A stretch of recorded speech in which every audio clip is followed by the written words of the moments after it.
What up, nerds? I'm here to record this video, well, this audio really.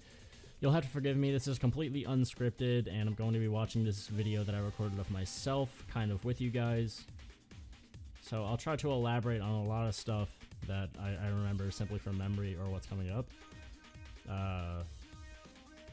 Not the most professional video, but we'll get this a shot. So, this first thing right here is, you know, you have your left-right steps, left-right, left-left, right-left, right-right kind of steps that, you know, very basic move that a lot of people know about, but the whole idea of this is to just take this move and add flair to it. It's a very simple thing, encompassing like the entirety of the dance. So, from here on out, there's going to be a lot of adjustments to the way you can fix your dancing style. So, within this first part, I think one of the biggest things that comes to it is just adding, you know, some literal pep in your step. It's really important to have some kind of bounce. Your bounce is going to be incorporating a lot, mainly from your knees, your hips, a little bit of your shoulders, but, you know, try to keep loose and stay in time with the music. Focus on the music more than your actual moving first. And then once you kind of make the bouncing more of a natural motion that comes with dancing and allows you to move a lot more fluid, then you'll see that your dancing looks a lot more clean, a lot more optimal. So, as you just saw there, you know, putting my hands on my hips to tell you to incorporate moving your hips into the movement a bit more as you go. You know, you kind of pivot very slightly with your legs as you bounce left and right. Kind of pop off your toes a little bit. Stay bouncy in your knees, stay bouncy in your hips. Really, like in the back of your butt, you'll feel the bounce. Christ, I know. Okay, now I know where we're going. Okay, so this whole thing is about like the arms problem that I know a lot of people have. There's a lot of bounciness going on with people's arms that kind of like flop around, and people don't really know what to do with their arms all too much. Like they kind of just stay there, and the arms add a ton of flavor, right? So it's important to have these really strong angles when you move around, and we'll get into depth about that in later installments and later videos, but right now it's more of a focus on having good angles, strong angles. Like you see my arms move in an angle in some way, shape, or form. It's either straight, it's an angle, it looks very, I can't say robotic, but it looks powerful in a way, you know. So tightening up and having control of what you're doing in some way, shape, or form. Learn to do a lot of different stuff with your hands. You can see me doing like points, like really cheesy moves like points. If you see with my right and left hand, I'm holding my hand back, like kind of flexing that, doing an arm spin. There's a lot of there's billions of things you could be doing with your arms at a time.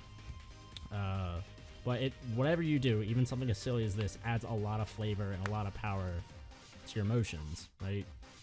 So think of different things you could do with your arms. It doesn't really matter how cheesy it is, just make sure it kind of fits the theme of the song. Again, you know, you'll get into it later or explain that. I'm flopping my arms around on purpose to try and explain it. Even something as ridiculous as like smooch arms look a whole lot better than, you know, just leaving them out loose. This is like a natural push that a lot of people do in the dance, like a literal like kind of pull yourself towards. That's a normal motion that people do. That's something you guys can get used to as like a beginner move. Now this is the part where you like encompass like all of your knees, starting to use your hips, turning your body with it, adding a lot of flavor, a lot of potency to your dance that makes your dance look more like a dance instead of like following prompts on Dance Rush. So keep a track of your legs, have powerful angles, keep your arms doing things all the time. Oh no, not like frantically, but you know, you want to consciously be aware of what you're doing with your arms. Here's another thing I'm getting into with angles. You want your legs to kind of maintain an angle whenever you're doing your shuffling to keep it as clean as possible. Like not just particularly in your arms. It's important to have a contrast between like your arms and legs, something doing an angle and something being straight. Like you can have straight arms, you could have two angled arms and legs, like one arm straight, one's angled. That adds a lot of flavor to your dance. Now right here, you can see the tightening up in the angles. You know, I fall over it a little bit because, you know, I'm not the greatest dancer in the world, but I know enough to be able to teach it to you. So adding angles, you can see like even the angle from like my foot to my ankle to my knee is angled.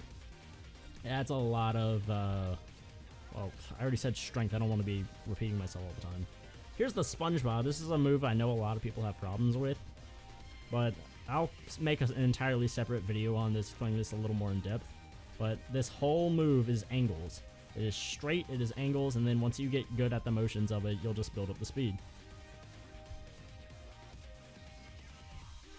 So this is kind of just like a full review of everything they kind of gone over so far in this song. But do stuff with your arms, stay bouncy. You can even pop off, like do a tiny little hop in your feet as you jump around. So kind of gather that entire knowledge. Here in a moment, this is me changing the song to something that's... I can kind of prompt you guys on something differently. Again, I excuse the lack of professional behavior in this, but... Oh, that's an ad. Ignore that completely. So, this is Kind Lady. I'm sure anyone who's played Dance Evolution is really familiar with the song. But, you know. So, a song that involves funk, which I'll go over in a later video. Funk is very hips. Lots and lots of hips. Lots of fluidity, lots of hips. So, as we were like kind of messing around with the steps previously, you know, learn to kind of... I say kind of what? Kind of like bounce your hips along with it. Like I said, you'll feel it in your butt cheek. Like right under the left and right cheek, you will feel a small pressure. And it's important to kind of get used to that feeling and make it very naturally occurring, which is pretty much the thesis of what dancing is as a whole. Just take all these very unnatural motions, do it enough to make it natural, and be able to do it whenever you want to. So now we're going to kind of put everything together, and you can see what it's like when you actually learn to do different things. There's going to be a lot of stuff, obviously, in this dance that I haven't gone over. Completely unscripted, just kind of doing stuff. But, mess around, and it's really important to put some time aside, even when you're not playing Dance Rush, to just mess around and figure some things out. Do some really weird motions. I've been trying popping and gliding a little bit more lately to try and figure some of this stuff out, but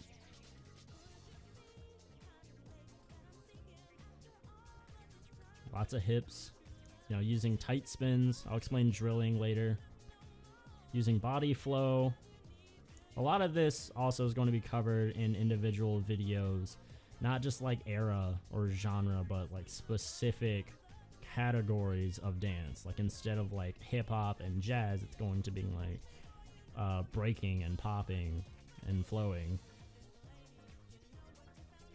You know, I could touch on disco and funk all I want to, which is a really, really, really integral and underrated dance era that a lot of people don't actually assume, maybe because it's not that impressive, but it's actually a lot tougher than you think. So I'll be making videos and posting them later. They'll probably be a little more scripted than this one, but stay tuned. There'll be more. So thanks for watching.